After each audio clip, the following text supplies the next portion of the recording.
don't go flirting with lawsuits. It's like, did you hear the thing that Dbrand did recently? Dbrands? Yeah, Dbrand makes like phone cases and hang on, dog.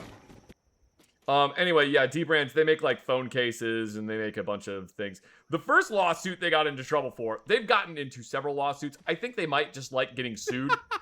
I don't know. Maybe they got like a lawyer. Maybe they got a lawyer who is also their like public affairs specialist or whatever. And he's just like, yeah, I'm going to tell them to do a bunch of stupid shit so that they constantly get sued and then I get paid even more. I have no idea. Anyway. It's a guy who believes that any publicity is good publicity no matter how much it costs the company. Maybe, I'm not sure. So like the first lawsuit that they got engaged in is they made new faceplates for the PS5. Okay. Like plates that go on the side of it, because you can just pull the plates off. And originally, the only color the PS5 came in was white. Mm-hmm. And like people wanted a different color, and they wanted to put like things. They wanted to have it look like something. Put your favorite PlayStation franchise on the cover of your PlayStation. Yeah, you know exactly. Put Little Big Planet. Put the little sack boy on the side of it. It's kind of an indictment that that's the first thing I thought of. Put Bloodborne on the side of it, and Sony's just like, no, don't fucking put Bloodborne on there. No, we don't talk about that. That doesn't exist. It's not real. Bloodborne isn't real. Put Sly Cooper on there, even though you haven't come up with a new game for it in 20 years. Literally, I'm not even fucking joking when I say that on Twitter, Bloodborne is trending on a daily basis. Oh yeah? Like on a daily fucking basis, Bloodborne ends up trending on Twitter, and like Sony is still just like, Bloodborne doesn't exist. It's not real. Shut up. Stop talking about it. Why are they so ashamed of it? I don't know. Okay. Let me get into that. We're getting off topic. We're getting off topic, but we're already getting off talking about the Dbrand. Okay, so Dbrand originally they made faceplates for the PlayStation 5. And they made them, I think they did something, and basically Sony was like, hey, could you stop infringing on our intellectual copyright? Like, we don't care that you're making faceplates, but you can't do it in this specific way. You can't put Nathan Drake on your faceplates. Dbrand basically went, well, then why don't you sue us? And Sony went, okay. So Sony sued them, and they had to stop doing what they were doing. Anyway, the thing they did recently is they made a companion cube body. Okay. For the GameCube. the Steam machine. They made a companion cube body for it. It's kind of cute. And it was really cool. They did a really good job on it. And then Steam was like, hey, you guys can't do that. Valve basically just instantly said, you're not allowed to do that. Oh, come on. No fun allowed? I know it's not that it was no fun allowed. It's that they started doing this. They did a shitload of marketing for it. Mm. They put it onto multiple YouTube channels, and they never once stopped and asked Valve if they were allowed to do it. And Dbrand was like, you know what they say, better to ask for forgiveness than to ask for permission. So and then they got sued. I don't know why. I don't know why the fuck they didn't ask. They said that they were so excited about doing it that they just never thought to ask. My speculation about Bloodborne is that Bloodborne was made as a collaboration between Sony Computer Entertainment and From Software. Right. Those are the two companies that worked together to make Bloodborne. Mm-hmm. If I recall correctly, most of it was just FromSoft making it. Sony Computer Entertainment was basically the publisher. Kind of like with Helldivers 2, where Sony was the publisher, but Arrowhead is the company that made Helldivers 2. Okay. I think that what is going on with Bloodborne is a similar thing to what happened with Who Framed Roger Rabbit. Because when they made that movie, Warner Brothers, which was still a massive entertainment company, and Disney basically agreed to let their characters be in this movie together. Which was quite incredible at the time. Crossovers weren't a dime a dozen like they are today. No, that was like absolutely incredible. And the reason they've never made another one is because they can't get those two companies. Now it doesn't matter because I'm pretty sure Disney owns Warner Brothers, so they could just fucking do it. Not yet. Do they not? I don't think so. I think in a weird roundabout way they probably do, because I think Warner Brothers got bought by Fox, and now Fox is owned by Disney. So I think Disney owns Warner Brothers. No, I think Warner Brothers and Paramount and that... Now, you're getting into corporate mergers. There's three mega... Okay, Warner Brothers is currently a publicly traded company. There is a $110 billion acquisition by Paramount that is currently delayed pending antitrust legal challenges. But they're not Disney. No. They're not owned by Disney. Okay, so that's my bad. That's why they've never made another Who Framed Roger Rabbit, because they can't get the two companies to agree. I kind of feel like something very similar is happening, and the reason they haven't released Bloodborne onto PC is because Bloodborne is only available on PS4 and PS5. Mm-hmm. So it's a console seller. There are legitimately people who just refer to their PlayStation 4 as my Bloodborne machine. Okay. Because that's the only fucking game they play on the PS4 is Bloodborne. Okay. So Bloodborne 2 should make bank.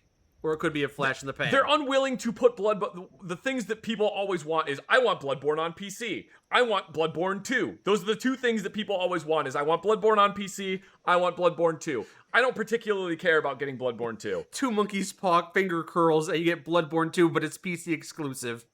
I mean, people would be happy about that. Yeah, all right. People would be happy about that because you can't fucking afford a PlayStation 5 now. Yeah.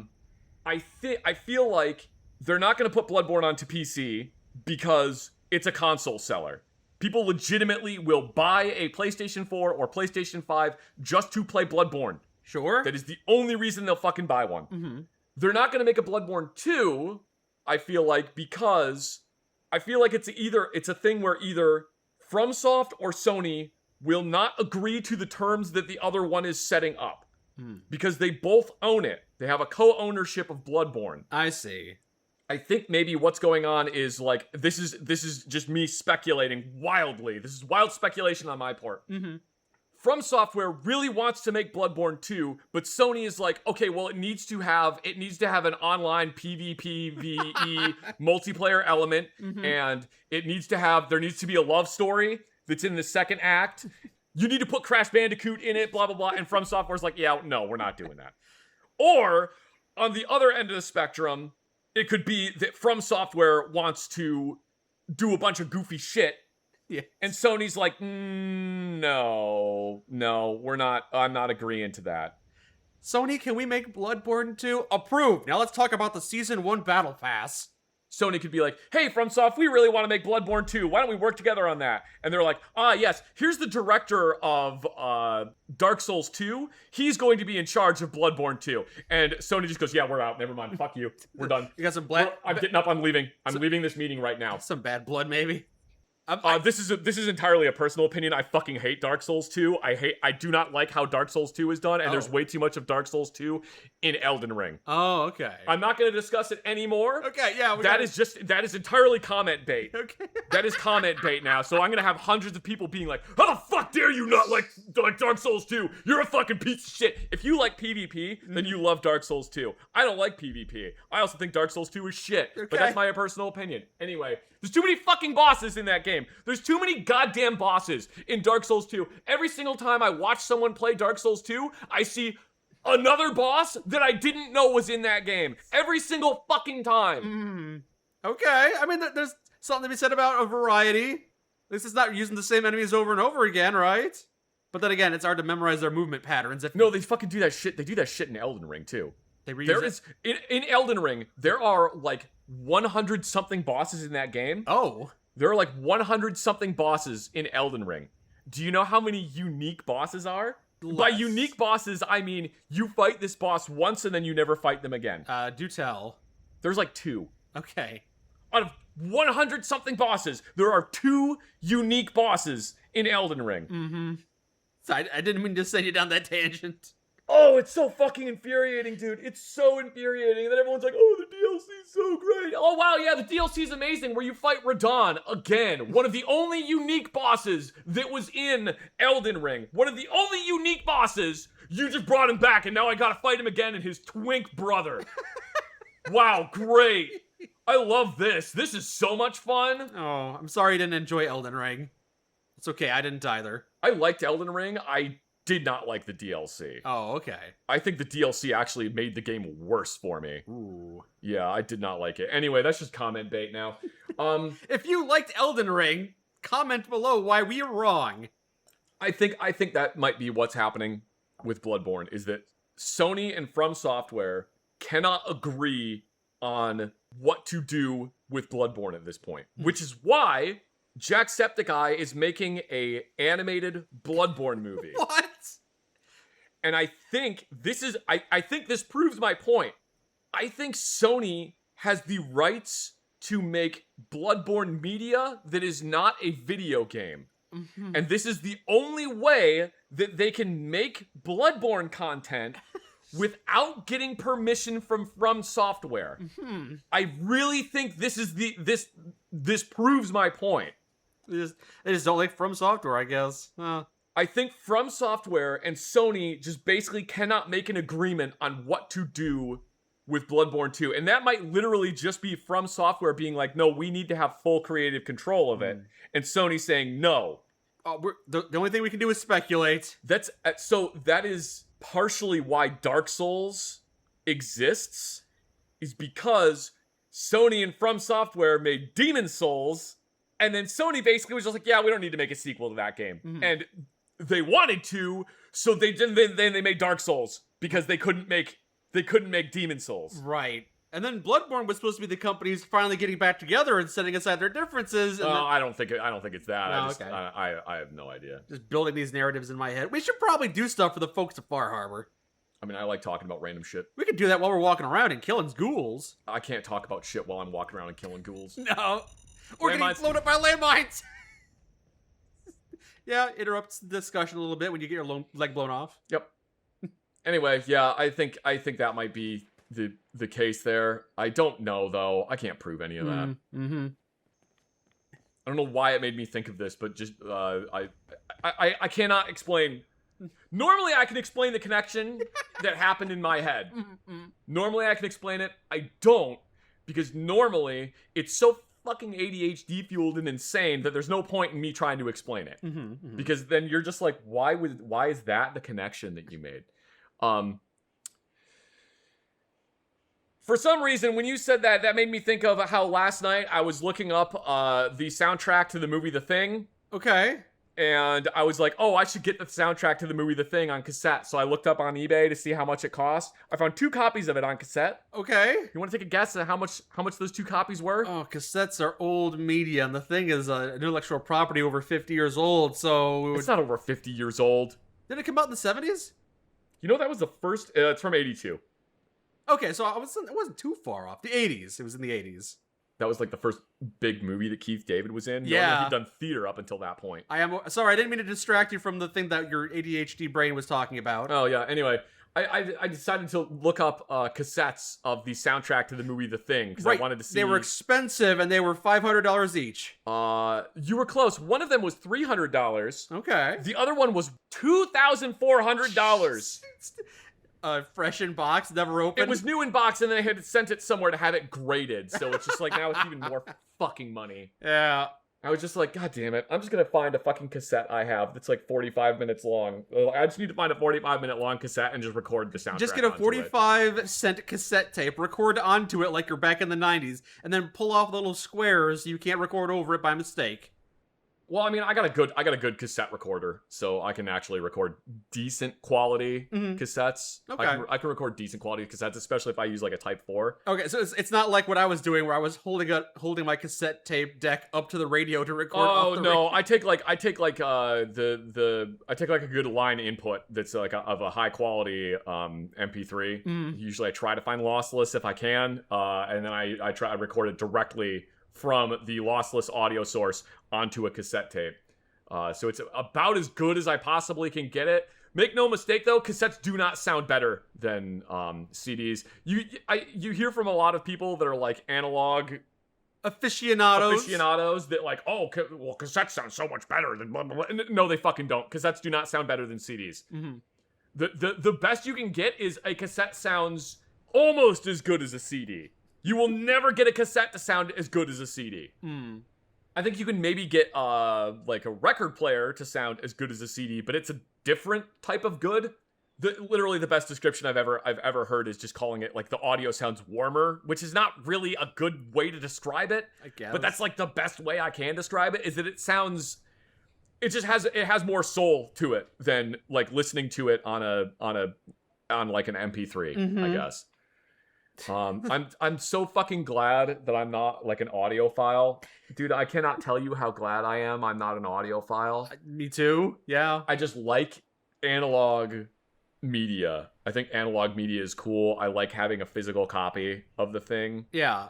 But I'm glad that I'm not like, oh, I need to have a $10,000 stereo system to be able to listen to the audio at peak quality. I'm glad that I'm not. Yeah. I didn't need to have the best quality version of it when I was younger, as evidenced by the fact that most of the music that I listened to was me scrambling to record it off the radio, and then I sat still for 4 minutes while the tape cassette recorded off the radio. Yeah. And then I would play back the cassette tape, which would be missing the first 10 seconds of the songs. Yep. And I could hear myself occasionally squeaking in a chair in the background of the song. Yeah. Ah, those were the days. I do miss the days of making mixtapes on actual tapes and then or on CDs, like burning a CD for somebody. I mean, I don't know why I'm saying I miss that, because I still do that periodically. I make playlists. Okay, yeah. I make a playlist and then I record it onto a cassette tape. Oh, and it is like weirdly fun to figure out the playlist and have to figure out what the times of the songs are so that you know when you need to stop the playlist and flip the cassette over. Okay. So like to know where the audio break is going to be in there. It's like it's just fun to do that stuff. Sure. Didn't realize you did that still. I do that occasionally. I don't do it super often. Yeah. I like the actual like process of setting up audio to play on a cassette player. It's fun and to me it is fun and enjoyable. It's just kind of like this interesting process that I like doing. Yeah, it's a combination of listening to enjoyable music and also manhandling technology. It's in a weird like roundabout way, it's kind of like this is one of the only things that I quit smoking several years ago. I forget when I quit smoking. I want to say it was like 2021, 2022. Well, you were vaping in 2017 roughly. Yeah, no, I mean I quit using all nicotine products entirely. Okay. And yeah, I haven't actually smoked a cigarette in, I don't even know how long. That's good. There's a couple things I miss about smoking. One of them is just having a coffee and a cigarette in the morning because, God, that tastes so fucking good. Oh, yeah. I do actually miss that sometimes. But I miss the weird ritual of opening a new pack of cigarettes. Because everyone that smokes cigarettes, they have a ritual of how they do it. Whether they know that it's a ritual or not, they always do it the same way. Huh. All right. Where it's like they either... for some people, the ritual is literally nothing. It's just they open the pack of cigarettes and then they start smoking them. Mm-hmm. But for me, it was... The way I would do it is I would always pack the cigarettes, which is you hold the pack upside down, you smack it into your hand a bunch of times, and that's to try to set the tobacco further down into the cigarette. And I would do it a specific amount of times, and then I would flip the pack around in my hand and do it a specific amount of times the other way. Pull the wrapper off of it, open the box, and then rip out the front piece of paper. Okay. That's in there. Yeah. And I never had a lucky cigarette or anything, so I never like took one of the cigarettes Okay. out and flipped it around and put it the other way. Nah, 'Cause I know some people did that, but that was the exact way that I would open every single pack of cigarettes. I would always do it that way. and you miss that kind of ritualistic behavior. Yeah, and I kind of miss that. So it's fun sometimes to have like other ritualistic things, I guess. And for me, that's kind of like setting up the cassette player to play cassette tapes. Sure. It's kind of nice to listen to music in an environment like that. Repetition can be fun.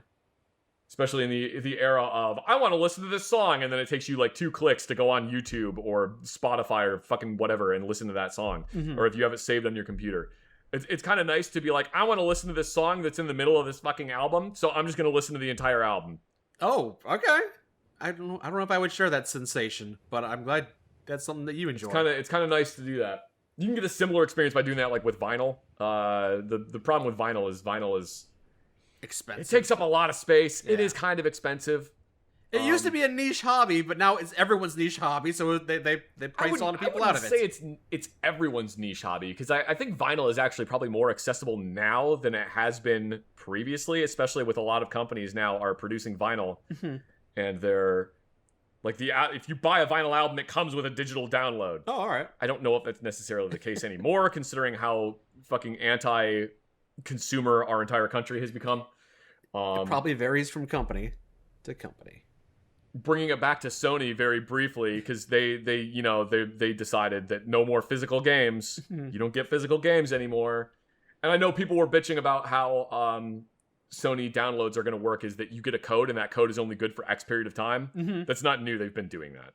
Okay. I know a bunch of people were complaining about that, about like, oh my god, you bought the game and then you can't download the game anymore after like X amount of time. It's like that has literally always been a thing. I remember that being a thing even back in the Xbox 360 days, because then you could get a digital copy of a game. You could get a digital only copy of a game and it would be cheaper because it was just, you got a piece of paper, but it literally had on the piece of paper, if you don't download this game within like 5 years or whatever, the code will not work anymore. Right. Yeah.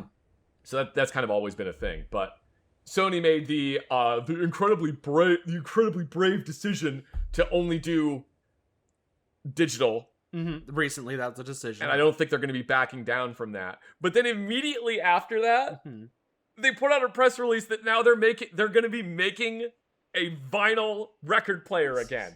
And basically all of the comments on it are, oh, so this kind of physical media is okay, huh, Sony? This is okay?